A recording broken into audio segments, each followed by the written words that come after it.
சிறகடிக்காத சீரியல்ல இனி என்ன நடக்க போகுதுன்னு தான் பார்க்க போகிறோம். முத்து ரொம்பவே வருத்தமாக இருக்கார். அப்பா நம்மளை இப்படி பேசிட்டாங்களே, நம்ம வீட்டுக்காக தானே செஞ்சோம், அப்பா கூட புரிஞ்சுக்கலையே அப்படின்னு சொல்லிட்டு ரொம்பவே ஃபீல் பண்ணிகிட்டு இருக்காரு ஸ்டாண்டில். அப்போ செல்வம் சொல்கிறாரு, விடு விடு உங்கள் அப்பா என்னை புரிஞ்சுப்பார், அந்த பிரச்சனை பெரிய லெவலில் வரக்கூடாதுன்னு சொல்லிட்டு உங்கள் அப்பா அப்படி பேசியிருப்பாங்க, எதுவும் நினைக்காத முத்து அப்படிங்கிறாங்க. எனக்கு புரியுது, ஆனால் எங்கள் அப்பாட்ட கேட்டு நான் செஞ்சுருக்கணும், என் முன்கோபத்தால் தான் நான் அப்படி செஞ்சுட்டேன். அதுபோக மீனாவே புரிஞ்சுக்கிறேன் நான் செஞ்சது சரிதான்னு சொல்லிட்டு. ஆனால் என்ன முன்கோபம் இல்லாமல் நீங்கள் செஞ்சுருக்கலாம், கோவப்பட்டு உடனே நீங்கள் முடிவெடுத்ததுனால அது அப்படி ஆயிடுச்சு. மாமாட்ட சொல்லிட்டு பண்ணியிருந்தீங்கன்னா அந்த பிரச்சனையே இருக்காது அப்படின்னு சொல்கிறாங்க அப்படிங்கிறாங்க. தங்கச்சி கரெக்டாக தானே சொல்லியிருக்கு, சிஸ்டர் அன்றைக்கி கரெக்டாக தான் சொல்லுவாங்க. ஏன்னா மனோஜ் உங்கள் அண்ணன் சும்மா இருந்தார், இப்போ தொழில் பண்ணணுன்னா பயங்கர பில்டப் பண்ணார், அவர் என்னாச்சு ஃபீல் பண்ணாத முத்து அப்படிங்கிறாங்க. ஃபீல் பண்ணல, அவன் மாமனார் பணத்தில் தொழில் பண்ணுறான், வைக்கிறான், போகிறான், அது அவன் விருப்பம், நான் ஒன்றும் சொல்ல வரல, சரியா? ஆனால் நம்ம வீட்டில் இழிவாக ஒரு ஆள் நடத்துகிறாங்க அப்படின்னா அவனுக்கு சுரணை வேணும். சுருதியோட அம்மா ஒரு பொருள் அனுப்புகிறாங்கன்னா ஒன்று சுருதிக்கு அனுப்பணும், இல்லை ரவிக்கு அனுப்பணும். சம்மந்தம் இல்லாமல் எங்கள் வீட்டுக்கு அனுப்புனா நான் எப்படி ஏற்றுக்கிட முடியும்? இதனால தான் சொன்னேன். எங்கள் அம்மாவோ மனோஜோ ரோகிணியோ இதை புரிஞ்சுக்க மாட்டாங்க. அவங்களுக்கு ஃப்ரீயாக ஒரு பொருள் கிடச்சிச்சு, அது போயிருச்சு அப்படிங்கிறதான் அவங்களோட இதாக இருக்க தவிர்த்து எங்கள் அப்பாவுக்கு அவமானமா, எங்கள் குடும்பத்துக்கு அவமானமான்னு சொல்லிட்டு கொஞ்சம் கூட நினைக்க மாட்றாங்க. அதை நினச்சா தான் ரொம்ப கஷ்டமாக இருக்குது அப்படின்னுட்டு இருக்காங்க. விடு விடு நண்பா, பார்த்துக்கலாம் அப்படிங்கிறாங்க. இந்த சூழ்நிலையில் கனடா மேடம் ஜீவா ஃபோன் அடிக்கிறாங்க. ஃபோன் அடித்த மேடம் சொல்லுங்கள் அப்படிங்கிறாங்க. முத்து, நான் இப்போ மறுபடியும் இந்தியா வந்திருக்கேன் அப்படிங்கிறாங்க. மேடம் இப்போ தானே போனீங்க அப்படிங்கிறாங்க. ஆமாம், ஒரு இடம் ஒன்று வாங்கினோம்ல, அது சம்மந்தமாக கொஞ்சம் வேலை செய்ய வேண்டியதாக இருக்குது, வேங்கின இடத்த கொஞ்சம் பேண வேண்டி இருக்குது, அதான் உடனே வந்துட்டேன் அப்படிங்கிறாங்க. சரி மேடம், எங்கே வரணும் அப்படிங்கிறாங்க. ஏர்போர்ட்டுக்கு வாங்க முத்து அப்படிங்கிறாங்க. நேராக ஏர்போர்ட்டுக்கு போகிறாங்க. ஏற்றிட்டு முத்து என்ன ஒரு மாதிரி இருக்கீங்க அப்படிங்கிறாங்க. ஒன்றும் இல்லை மேடம் அப்படிங்கிறாங்க. இல்லை, ரொம்பவே கலகலன்னு இருப்பீங்க, போன முறை நான் வரும்போது ரொம்ப சந்தோஷமாக இருந்தீங்க, அந்த ஸ்டேஷனில் பார்க்கும்போது தான் ஒரு மாதிரி இருந்தீங்க, என்ன ஸ்டேஷனில் என்ன அப்படிங்கிறாங்க. ஒன்றும் இல்லை மேடம், அன்றைக்கி நிலைமைக்கு என் வீட்டம்மா நோ பார்க்கிங்கில் வண்டி விட்டுட்டா, அதனால் ஸ்டேஷனில் கொண்டு விட்டுருந்தாங்க, அதை வேங்கிறதுக்காக நின்ற மேடம் அப்படிங்கிறாங்க. அப்படியா அப்படிங்கிறாங்க. ஆமாம் மேடம், நீங்கள் அன்றைக்கி ஸ்டேஷனில் இருந்தீங்களா அப்படிங்கிறாங்க. ஆமாம் முத்து, அன்றைக்கி உங்கள்கிட்ட உண்மையை சொல்ல முடியாமல் போச்சு, ஒரு ஆளுக்கு நான் பணம் கொடுக்கணும், பணத்தை கொடுத்துட்டேன், அதுக்கு பணத்தை கொடுத்ததுக்கு பெற்றுக்கொண்டேன்னு சொல்லி அவங்க எழுதி கொடுத்தாங்க, என் சைடில் எழுதி கொடுக்கும்போது சாட்சி இல்லை, அதனால தான் இது பண்ணேன். நான் கஷ்டப்படும் போது ஒருத்தவங்க பணத்தை நான் எடுக்க வேண்டியதாக போச்சு, சந்தர்ப்ப சூழ்நிலை, அதை நான் திருப்பி கொடுத்துட்டேன். ஆனால் அவங்க விட்னஸோடு எழுதி கொடுக்கணும்னு சொன்னோன்னு தான் உங்கள்கிட்ட கையெழுத்து வாங்கிட்டேன் அப்படிங்கிறாங்க. சரி மேடம், சரி மேடம், கொடுத்துட்டீங்களா, ஒன்றும் பிரச்சனை இல்லை அப்படிங்கிறாங்க. ஆமாம், அடுத்தவங்க பணம் நம்மளுக்கு எதுக்கு, அது மன நிம்மதி இல்லாமல் தான் இருக்குது. அதுபோக அவங்க என்ன ஒரு மாதிரி தப்பாக நடந்துக்கிட்டாங்க. என்கிட்ட கொடுத்த பணத்தை தாண்டி 3 லட்ச ரூபா எக்ஸ்ட்ரா வாங்கிட்டாங்க வட்டின்னு சொல்லிட்டு. ஆனால் அவர் அப்படி வாங்குவார் நினச்சி கூட பார்க்கல. ஏன்னா அவரை நான் அவ்வளோ விரும்பினேன். இதுவோ தவிர்க்க முடியாத சூழ்நிலை தான் அவரை கடந்து போனேன். ஆனால் அதுக்குமே காரணம் அவர் தான். அவர் நல்லா வச்சு பார்த்துக்க மாட்டாருன்னு தெரியும் போது தான் சரி ரைட்டு, சரி வராது, இவரை விட்டு விலகிடுவோம், ஏன்னா விலகும் போது பிரயோஜனமாக விலகிடுமேன்னு சொல்லிட்டு அவர் பணத்தோடு போனேன். அப்புறம் திருப்பி கொடுத்துட்டேன். இப்போ என்னன்னாக்கா அவர் என்கிட்ட ஃபைன் போட்டு வாங்குறாரு. பட் அவர் பணத்தை தான் வாங்கியிருக்காரு, அவங்க அப்பா பணத்தை அவர் வச்சுருந்துருக்காரு, வாங்கிட்டார், ரைட்டு. அதுக்கு 3 லட்ச ரூபா வாங்கிட்டாங்க. எனக்கு அதில் ஒன்றும் பிரச்சனை இல்லை. ஏன்னா அந்த நிமிஷத்தில் எனக்கு கொஞ்சம் கோபமாக இருந்துச்சு. நினச்சி பார்க்கும்போது அவர் பணத்தால் தான் முன்னேறி இருக்கேன், எப்படி நான் வட்டி கொடுத்துருக்கணும், கொடுத்துட்டேன், சரி ரைட்டு, அவ்வளோதான் அப்படின்னு சொல்லிட்டு சொல்லிக்கிட்டு இருக்காங்க. சரி மேடம், நீங்கள் வாங்கின பணத்துக்கு வட்டியும் கொடுத்தீங்களா, அதை ஏன் ஃபீல் பண்ணிகிட்ருக்கீங்க அப்படிங்கிறாங்க. ரோட்டில் மறிச்சிருக்காங்க. என்ன மறிச்சிருக்காங்க அப்படின்னு பார்க்குறாங்க. ரோட்டு வேலை நடக்குண்ணே, அதனால் பாலத்தை மாற்றி விட்ருக்காங்க, இந்த பாலத்தில் நீங்கள் போகணும் அப்படிங்கிறாங்க. உடனே மாற்றி போகிறாங்க. ஒவ்வொரு வழியாக போகும்போது முத்து வீட்டு வழியாக போகுது. அப்போ சொல்கிறாங்க, மேடம் இந்த வழியாக தான் எங்கள் வீடு இருக்குது அப்படிங்கிறாங்க. இந்த வழியிலேயே இருக்குது அப்படிங்கிறாங்க. ஆமாம், இதான் மேடம் எங்கள் வீடு அப்படிங்கிறாங்க. இதான் உங்கள் வீடா அப்படிங்கிறாங்க. ஆமாம், இதான் எங்கள் வீடு அப்படிங்கிறாங்க.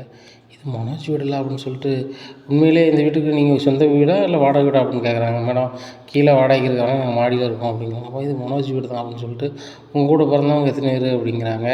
உடனே என்கூட பிறந்த 2 பையங்க மேடம், கல்யாணம் ஆயிடுச்சு அப்படிங்கிறாங்க. அப்படியா, சரி சரி சரி, இப்போ எதுக்கு நீங்கள் சோகமாக இருக்கீங்க, அதுக்கு சொல்லுங்கள் அப்படிங்கிறாங்க. இல்லை மேடம், எங்கள் அண்ணன் அவங்க மாமனார் அனுப்பின பணம்னு சொல்லிட்டு 30 லட்ச ரூபா அனுப்புனாருன்னு சொல்லிட்டு ஒரு ஃபர்னிச்சர் கடை வச்சுருக்கான், மனோஜ்னு பேர். அவன் இந்த இடத்துல வச்சுருக்கான் அப்படிங்க. என்ன சொன்னீங்க, என்ன பேர் சொன்னீங்க அப்படிங்கிறாங்க. எங்கள் அண்ணன் பேர் மனோஜ் மேடம், படிச்சுட்டு வேலைக்கு போகிறேன்னு சொல்லிட்டு சுற்றிட்டு இருந்தான். அப்புறம் பெரிய அளவில் தான் பிஸ்னஸ் பண்ணான்னு சொல்லிட்டு இருந்தான். அவங்க மாமனார்ட்டு பணம் அனுப்பியிருப்பாங்க போல், அவங்க மாமா கூட மலேசியாவில் தான் இருப்பாங்க உங்களுக்கு. ஏன்னா நீங்கள் உடனே கனடா போகிறேன்னு சொன்னீங்க அப்படிங்கிறாங்க. இல்லை, போகணுன்னு சுற்றிட்டு இருந்தான். ஆனால் என் மாமனார் பணம் அனுப்புனதுனால இப்போ ஃபர்னிச்சர் கடை வச்சுருக்கான், 30 லட்ச ரூபா போட்டு வச்சுருப்பான் போல். இப்போ எங்கள் வீட்டில் அவன் தான் பெரிய ஆளாக பில்டப் பண்ணிகிட்ருக்கான் மேடம். அவன் பேசுனது தான் கொஞ்சம் மனசு கஷ்டமாக இருந்துச்சு, அதான் நினச்சிக்கிட்டு இருக்கேன் மேடம். அவனுக்கு வர வருமானத்தை நான் கெடுத்துட்டேன் வச்சுன்னு சொல்லி வீட்டில் பேசிகிட்டு இருக்கான் அப்படிங்கிறாங்க. என்ன தான் நடந்துச்சு அப்படிங்கிறேன். அப்படி மாதிரி நடந்துச்சு மேடம், இதில் என் மேலே ஏதாவது தப்பு இருக்கா மேடம் அப்படிங்கிறாங்க. எந்த தப்புமே இல்லை அப்படிங்கிறாங்க. உங்கள் அப்பா மானத்தை காப்பாற்ற நீங்கள் பண்ணியிருக்கீங்க அப்படிங்கிறாங்க. ஆமாம் மேடம், இதான் நடந்துச்சு, ரொம்ப கஷ்டமாக இருக்குது மேடம். அவன் கூட பிறந்த அண்ணன் அவனும் புரிஞ்சுக்க மாட்றான், ஆனால் என் ஒய்ஃப் என்னை புரிஞ்சுக்கிட்டாங்க அப்படிங்கிறாங்க. உண்மையிலே உங்கள் மனைவி கடைக்கு கொடுத்து வச்சுருக்கணும்.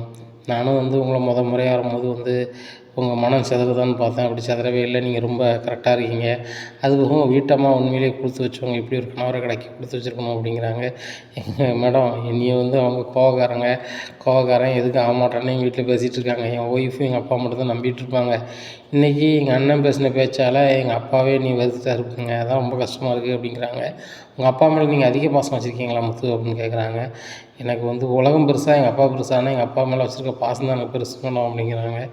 உண்மையிலே உங்களை மாதிரி பையன் கிடைக்கும் உங்கள் அப்பா கொடுத்து வச்சுருக்கணும். உங்கள் அண்ணன் வந்து கொஞ்சம் சுயநலவாதி தான் அப்படிங்கிறாங்க. என்ன மேடம் அப்படி சொல்கிறீங்க அப்படிங்கிறாங்க. ஆமாம், நீங்கள் பேசுகிறத வச்சு நான் சொல்கிறேன் அப்படிங்கிறாங்க. உடனே மனசுக்குள்ளே நினைக்கிறாங்க, எண்ணம் தான் மனோஜா அப்படின்னு சொல்லிகிட்டு இருக்காங்க. மனசுக்குள்ளே வந்தாலும் ஆமாம் மேடம் அப்படின்னு சொல்லிட்டு அவர் பேசிட்டு வெளியே போகிறாரு, கார் ஓட்டு போகிறாரு. என்ன இருக்குல்ல மேடம், இதுதான் மேடம் எங்கள் அண்ணன் ஃபர்னிச்சர் கடை அப்படின்னு சொல்லி காமிக்காங்க. அங்கே டிஜிட்டல் போர்டில் மனோஜ் ஃபோட்டோலாம் பயங்கரமாக இருக்குது. இதை வந்து அப்படியா அப்படின்னு சொல்லி பேசிக்கிட்டு செல்ஃபோனில் ஒரு ஃபோட்டோ எடுக்கிறாங்க. ஃபோட்டோ எடுத்துகிட்டு போகும்போதே பார்த்துக்கிட்டே போகிறாங்க. இந்த மனோஜ் வந்து நம்மளை கல்யாணம் முடிச்சுட்டு இப்படி தொழில் பண்ணி கூட ஜெயிச்சிருக்கலாம், ஆனால் வந்து அவன் எல்லோரையும் ஏமாற்றிட்டு வெளியே எங்கேயாவது விடணும் அப்படின்னு சொன்னான். அதனால தான் நானும் வந்து அவனை ஏமாற்ற வேண்டியதாக போச்சு. ஆனால் வந்து நான் அப்பா பணம் திரும்பி வந்துச்சுன்னு வீட்டில் சொல்லாமே அவன் ஏமாற்றிட்டுருக்காங்க. என்கிட்ட 3 லட்ச ரூபா வட்டிக்கு வாங்கியிருக்கான். என்னை மட்டும் மனசை கஷ்டப்படுத்தினா பரவாயில்லை, இப்போ நம்ம நண்பர் முத்து மனசையும் கஷ்டப்படுத்தியிருக்காரு. இது ஏதாவது ஒரு வகையில் தீர்வு கொடுக்கணுமா, என்ன செய்யலாம் அப்படின்னு சொல்லிட்டு நினைக்காங்க. அப்போ நேரம் ரூமுக்கு போகிறாங்க. ரூமுக்கு போனோன்னே சரி முத்து, ஓகே, ஒன்றும் பிரச்சனை இல்லை, நான் உங்களுக்கு தேவைப்பட்டால் ஃபோன் அடிக்கேன் அப்படின்னு சொல்லிட்டு இறங்கி போயிடுறாங்க. சரி மேடம் அப்படின்னு சொல்லிட்டு வாடகை வேண்டி போயிடுறாரு. ரொம்ப முத்து வந்து ரொம்ப ஃப்ரீயாக இருக்கிறேன்னு முத்து இப்போ ஒன்றுமே நல்லா ஆகிட்டேன் அப்படிங்கிறாங்க. இல்லை மனசுல பாரத்தெல்லாம் வந்து கன்னடா மேடத்தை கொட்டிட்டேன், அவங்களும் ஆறுதலாக பேசினாங்க, அதனால் இதாகிட்டேன் அப்படிங்கிறாங்க. அவ்வளோதான், மனசுல பாரத்தை இறக்கிட்டா முடிஞ்சு போச்சு, ரொம்ப கவலைப்படாத முத்து, எல்லாம் பார்த்துக்கலாம் சரியா, எல்லாத்துக்குமே ஒரு தீர்வு உண்டுல, வரும், கண்டிப்பாக வரும், நீயும் ஒரு நாள் பெரிய ஆளாவ அப்படிங்கிறாங்க. எங்கே செல்வம், தினம் வந்து கார் ஓட்டுறோம், 500 1000 கிடைக்குது. அது போக திடீர்னு ஒரு நாள் பஞ்சர் ஆகிட்டனாலே 2000 தேவைப்படுது, இன்னொரு ஆள்கிட்ட கடன் வாங்க வேண்டியிருக்கு, நம்ம டிரைவர் வாழ்க்கை அப்படி தானே இருக்குது அப்படிங்கிறாங்க. உண்மை தான், சிறுக சிறுக தான் முன்னேற முடியும் முத்து, நம்ம பெரிய லெவலில் எதுவும் பண்ண முடியாது. சினிமாவில் உள்ள ஒரே பாட்டில் முன்னேறி பெரிய கோடீஸ்வரன் ஆகும், அது நடைமுறைக்கு சாத்தியம் இல்லை அப்படிங்கிறாங்க. அதுவும் சரி தான் அப்படின்னு சொல்லி பேசிகிட்டு இருக்காங்க. இந்த சூழ்நிலையில் ஜீவா அவங்க ஃப்ரெண்டுகிட்ட பேசிகிட்டு இருக்காங்க. ஏண்டி, சொத்து நான் பத்திரம் முடிச்சுனா நீ பார்த்துக்க மாட்டியா, வச்சுக்க மாட்டியா, நீ இருக்கிறது இதில் தானே நான் வாங்கினே வச்சேன் அப்படிங்கிறாங்க. இல்லடி, நான் உன் ஃப்ரெண்டு, சொத்தோட உரிமையாளர் நீ தான் சரியா, அந்த கடையெல்லாம் நீ தான் வாங்கியிருக்க, அந்த வணிக வளாகத்தை நீ தான் வாங்கியிருக்க, அது வாடகைலாம் உனக்கு மாதம் மாதம் வந்துடும். ஆனால் அதை வந்து ஏதாவது பராமரிக்கணும்னா ஓனருங்கிற முறையில் நீ இருக்கணும், நான் வந்து பராமரிக்க சரியாக வராது, அதான் நீ வர சொன்னேன் அப்படிங்கிறாங்க. சரி, நீ வர சொன்னதும் ஒரு வகையில் நல்லது தான், ஒரு உதவி பண்ணணும் ஒரு ஆளுக்கு அப்படிங்கிறாங்க. ஜீவா, நீ எல்லாருக்குமே உதவி தானே எதிர்பார்ப்ப, நீ யாருக்கு உதவி பண்ணுவ அப்படிங்கிறாங்க. இல்லை டிரைவர் முத்துன்னு ஒரு ஆள் வராருல அப்படிங்கிறாங்க. ஆமாம், எதுவும் பணம் எதுவும் கேட்டாரா அப்படிங்கிறாங்க. பணம் எதுவும் கேட்கல, எண்ணெய் வந்து ஓவராக பண்ணிகிட்ருக்கானா, அவனுக்கு பாடம் புகட்ட வேண்டியிருக்கு அப்படிங்கிறாங்க. அவங்க நீ ஏன்டி பாடம் புகட்டுற அப்படிங்கிறாங்க. எண்ணெய் வேறு யாரும் இல்லை, நம்ம ஆசைக்காரன் ஜீவா தான். யார் ஆசைக்காரன், நம்ம மனோஜ் தான். என்ன சொல்கிற அப்படிங்கிறாங்க. ஆமாம், அதிக பிரசங்கி மனோஜோட தம்பி தானே வரான், விசாரிக்கும் போது தெரியுது, கரெக்டாக வீடை காமிச்சி தான் எங்கள் வீடுன்னாரு. அது உங்கள் வீடு தானேன்னு கேட்கும்போது அவனோட எங்கள் வீடு தான் மனோஜ், எங்கள் அண்ணன் தான். அவன் வந்து நான் கொடுத்த பணத்தை வாங்கிக்கிட்டு அவன் மாமனார் வந்து ஃபாரின்லேருந்து அனுப்பின மாதிரி அவனும் அவன் பொண்டாட்டியும் ஃப்ராடுத்தனம் பண்ணி ஒரு ஃபர்னிச்சர் கடை வச்சுருப்பாங்க போல். இதுலேருந்து வீட்லேயே நான் தான் பெரிய ஆள், நான் ஃபர்னிச்சர் கடை வச்சுருக்கேன், நீ சாதாரண டிரைவர் தானே அப்படி இப்படின்னு சொல்லி முத்த ரொம்ப மனசை காயப்படுத்துவார் போல். அதுபோக அந்த வீட்டில் 2 வசதியான பிள்ளைகள் இருக்குதுன்னு சொல்லிட்டு அவங்க அம்மாவும் ஓவராக பண்ணுவாங்க போல். அதனால் முத்து மனசு ரொம்ப கஷ்டப்படுது. இதுக்கு ஏதாவது வகையில் நம்ம வகையில் தீர்வு பண்ணலான்னு நினைக்கிறேன் அப்படிங்கிறாங்க. என்ன, முத்தை கவர் பண்ணலான்னு நினைக்கியா அப்படிங்கிறாங்க. ஏண்டி, பழைய ஜீவா இல்லடினா என்ன, எனக்கு வந்து ஆண்களே வேண்டாங்கிற முடிவுக்கு வந்துட்டேன், யாருக்கும் நான் வந்து இது இல்லை, சுயமரியாதையோட வாழணும்னு நினைக்கிறேன், எனக்கு இந்த கல்யாண வாழ்க்கைலாம் செட் ஆகாதடி, பிஸ்னஸ் பண்ணுறோம், நம்மளால் முடிஞ்சது நன்மை செய்கிறோன்ட்டு போயிட்டே இருக்கணும் அப்படிங்கிறாங்க. நன்மை கண்மெல்லாம் பேசுகிறியா அப்படிங்கிறாங்க. இனிமே அப்படி தான், சொத்து வாங்கியாச்சு, நம்மளுக்கு பிஸ்னஸ் வந்தாச்சு, இன்னும் வந்து நாலு நல்லவங்களை தேடினா தானே அந்த சொத்தும் சுகமும் பாதுகாப்பாக இருக்கும், நம்ம மனசும் பாதுகாப்பாக இருக்கும் அப்படிங்கிறாங்க. அது என்னமோ உண்மை தான். பேசாமல் நீ ஒரு கல்யாணத்தை முடிடி அப்படிங்கிறாங்க ஜீவாட்ட. உடனே ஜீவா ஃப்ரெண்டுகிட்ட ஜீவா சொல்கிறாங்க, எனக்கு அவ்வளோதான், நான் வந்து மனோஜை விரும்பினேன், ஆனால் வந்து அவன் உண்மையாக இல்லை அப்படிங்கும்போது வந்து நான் அவனை கலந்து போயிட்டேன். ஆனால் இனிமேல் அவங்க கூட வாழ்ந்த வாழ்க்கையை நினச்சிட்டு வாழ்ந்துட வேண்டியதான். ஆனால் அவன் வேணா உண்மையாக இல்லாமல் என் கூட பழகிருக்கலாம், நான் உண்மையாக தான் பழகினேன். அவன் வந்து பழக்கத்தில் உண்மை இல்லை, அப்பாவையும் கெட்டப்புற பொண்ணையும் ஏமாற்றிட்டு வரவன் நாளைக்கு என்ன ஏமாற்றிட்டு போயிட மாட்டானா அப்படிங்கிறது தான் இந்த இதை நான் வசமாக செஞ்சேன். அப்படி இருக்கும்போது வந்து அவன் உண்மையாக இல்லை, நான் உண்மையாக இருந்தேன். அவன் என் கூட கடந்து போன வாழ்க்கையை அப்படின்னு நினச்சி வாழ்ந்துட போகிறேன். நானும் தான் அவன்கிட்ட வந்து இல்லற வாழ்க்கையை வாழ்ந்துட்டேன் 1 வருஷம். ஏன்னா இனிமேல் என்ன இருக்குது அப்படிங்கிறாங்க. உனக்கு எதுவும் வாரிசு வேண்டாமாடி அப்படிங்கிறாங்க. இல்லடி வாரிசுனா நீ இருக்கலாம் அப்படிங்கிறாங்க. என்னடி இப்படி சொல்கிற அப்படிங்கிறாங்க. ஆமாம், நீ ஒரு கல்யாணம் முடி, ஏன்னா நீ ஒரு குழந்தைய பெற்று கொடு, நான் பேரன் பேத்தின்னு எடுத்து கொஞ்சிக்கிறேன் அப்படிங்கிறாங்க. என்னடி கில்லடி மாதிரி பேசுகிற அப்படிங்கிறேன்.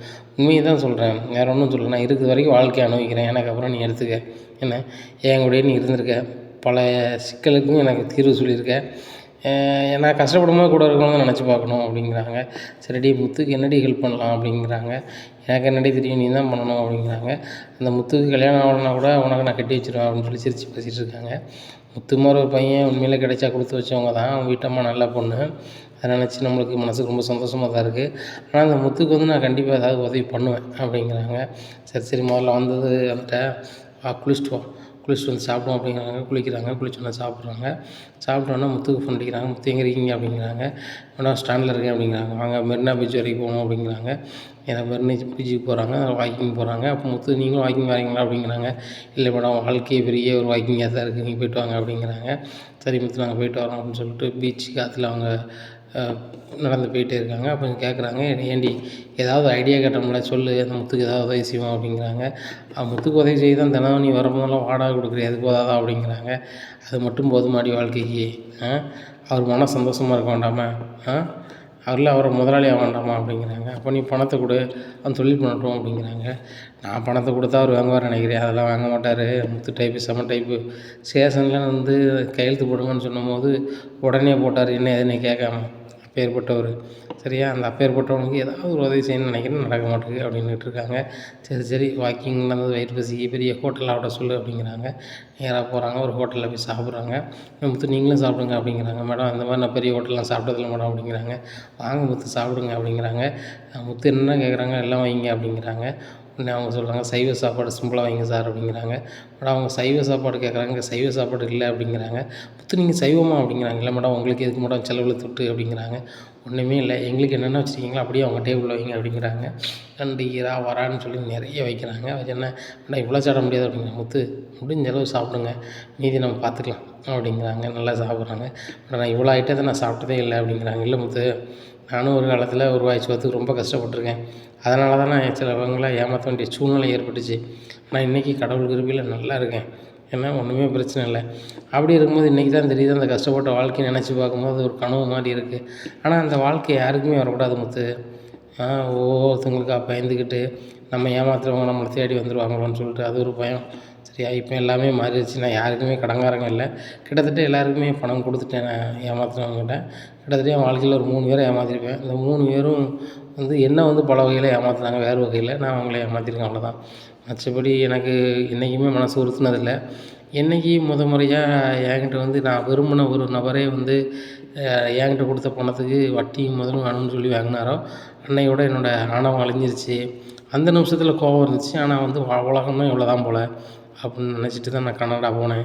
கனடா போகும்போது என்கிட்ட சுத்தமாக காசு இல்லை, போகிறதுக்கு மட்டும்தான் இருந்துச்சு. அங்கே பிஸ்னஸ் ஓடிட்டுருக்கு, பணமாக என்னால் பரட்ட முடியல. ஒரு வாரம் அங்கே வந்து ரொட்டேஷன் பண்ண பிறகு தான் என் கையில் பணம் பரண்டுச்சு. அவ்வளோ மன சங்கடமாகவும் இருந்துச்சு.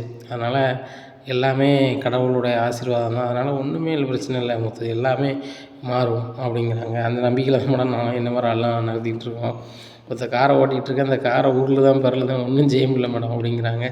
அது உண்மை தான், டிரைவர் தொழில் வந்து கஷ்டம் தானே, என்ன வந்து வாடகை தானே பார்க்கணும் அப்படிங்கிறாங்க. ஆமாம் மேடம், சில நேரம் ஆஃபர் இருக்கும், சில நேரம் ஆஃபர் இருக்காது, கஷ்டமாக தான் இருக்குது மேடம் அப்படிங்கிறாங்க.